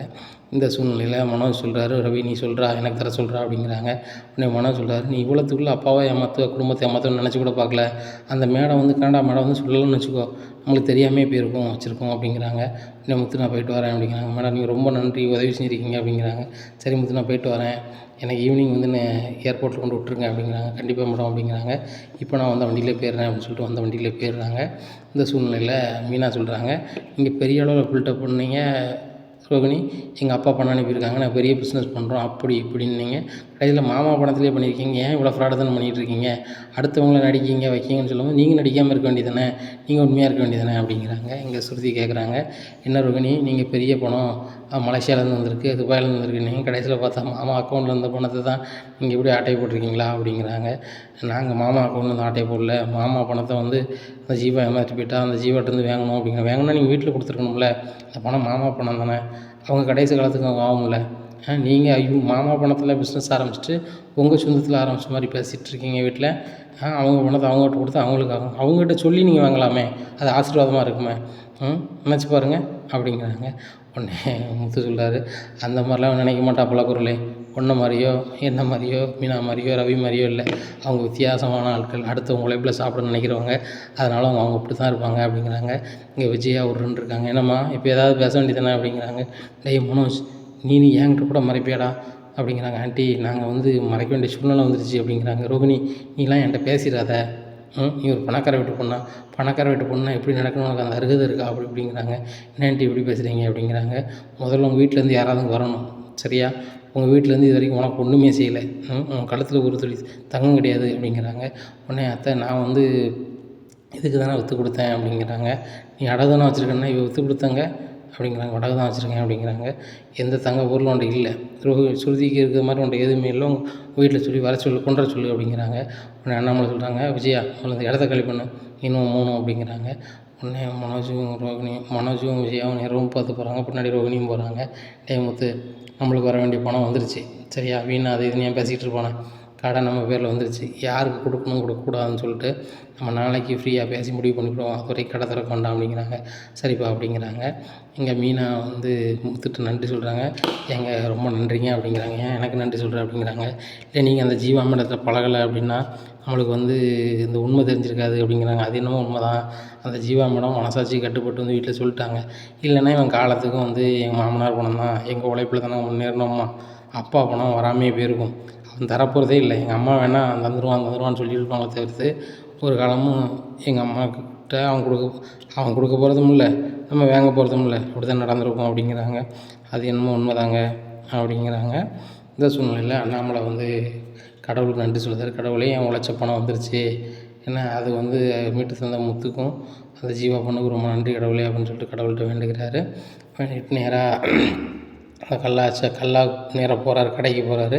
கடையில் போய் எல்லாமே சுற்றி பார்க்குறாரு. நம்ம உழைச்ச பணத்தில் வந்து இந்த கடையை வச்சுட்டு இந்த கடையில் கல்லால் கூட கொஞ்சம் ஒரு நிமிஷம் உட்காருப்பான்னு ஒரு வார்த்தை கூட அவன் சொல்லலை. பரசு சொன்னான், எப்பா முதல் மரியாதை உனக்கே கிடையாதா அப்படின்னு சொல்லிலாம் கேட்டான். இப்படிலாம் இருக்கானே அப்படின்னு சொல்லிட்டு மறுபடியும் கடையை அடைச்சிட்டு வீட்டுக்கு வராங்க. கடைக்கு இதுலேருந்து வெளில வரையில் முத்து பார்த்துடுறாரு. அப்பா மனசு வழியில் தாங்க வந்திருப்பாருன்னு சொல்லிட்டு, அப்பா என் மனசில் எதுவும் கஷ்டப்படாதப்பா அப்படிங்கிறாங்க. இல்லை முத்து, அப்பா உழைச்ச உழைப்பை நம்ம பயன்படுத்துகிறோம், அப்பாட்ட சொல்லிவிட்டு இதை பயன்படுத்தணும்னு ஒன்றுமே விடலையா, என்ன அப்பாவே நினைக்கலையா முத்து அப்படிங்கிறாங்க. இல்லைப்பா அவன் வந்து பணத்துக்கு ஆசைப்படுறான்ப்பா, அவன் பொண்டாட்டி சொல்ல கேட்டு இப்படி நடந்தாமல் நீங்கள் நினைக்காதீங்கப்பா, அவனும் உன் மேலே பாசம் வச்சுருக்கான், நான் எப்படி காட்டுன்னு தெரிலப்பா அப்படிங்கிறாங்க. இல்லைடா என் மனசு கஷ்டப்படக்கூடாதுன்னு இப்படிலாம் பேசுகிறேன், நான் இப்படி பேசுகிற முத்தே நீ இல்லை, அவன் வந்து எப்படின்னாலும் அப்பாவுக்கிட்டே மறைச்சிட்டானோடா, அந்த மனசு வலி இருக்குது, இப்போவுமே இப்படி இருக்கான்னு, காலம் போச்சுன்னா அப்பாவுக்கு என்னத்தை சொல்ல போகிறான்னு தெரியல அப்படிங்கிறாங்க. பேசாமல் அந்த கடையை நீங்கள் மனசுக்கே கொடுத்துருங்கப்பா அப்படிங்கிறாங்க. நீ தான்டா சொல்கிறியா முத்து அப்படிங்கிறாங்க. ஆமாப்பா, நான் வந்து கார் ஓட்டி பொழைச்சிப்பேன், ரவி வந்து ஏதோ ஒரு ரெஸ்டாரண்ட்டோ இல்லை வேலை பார்த்தா பொழைச்சிப்பான், ஆனால் அந்த மனோஜ் ஒரு வேலைக்கும் போக மாட்டான்லப்பா, அவனும் எங்கள் அண்ணன் தானப்பா, அவன்கிட்ட கொடுத்துருங்க அப்படிங்கிறாங்க. நானும் அவங்ககிட்ட இதான்டா சொல்ல நினச்சேன், நீ சொல்லிட்டேன், இந்த கடையை வந்து பார்த்து செஞ்சுருக்கான், உட்கார இடத்த அவ்வளோ சுத்தமாக வச்சுருக்கான், என்ன ஒன்று அவனுக்கு சுறுசுறுப்பு மட்டும் வந்துட்டு நான் வாழ்க்கையில் ஜெயிச்சிருவான், அவங்ககிட்டே கடை சாவியை கொடுத்துட்றேன், ரவிட்டையும் கேட்டுட்டு கொடுத்துட்றேன் அப்படிங்கிறாங்க. சரிப்பா அப்படின்னு சொல்லிட்டு நேராக வீட்டில் போய் இறக்குறாங்க. ரவி ஒன்று நான் தனியாக பேசணும் அப்படிங்கிறாங்க. என்னப்பா அப்படின்னு சொல்லிட்டாங்க. மொட்டை மாடிக்கு போகிறாங்க. நான் ரவி இந்த கடை சாவி என்னப்பா செய்யலாம் அப்படிங்கிறாங்க. அப்பா மனோஜ் தான் எந்த வேலைக்கும் போகாமல் இருக்கான், முத்தோ நான் தொழில் பண்ணுறோம், பேசாமல் மனோஜ்டே கொடுத்துருங்கப்பா, ஆனால் என்ன உங்களுக்கு வந்து உங்கள்கிட்ட உண்மையை சொல்லலை, அது உங்களுக்கு மனசு கஷ்டமாக இருக்கும், நீங்கள் கஷ்டம் பண்ணி கொடுங்கப்பா, ஆனால் என்னை பொறுத்த மட்டும் மனோஜ் கொடுக்க எனக்கு எவ்வித எதிர்ப்பும் இல்லைப்பா அப்படிங்கிறாங்க.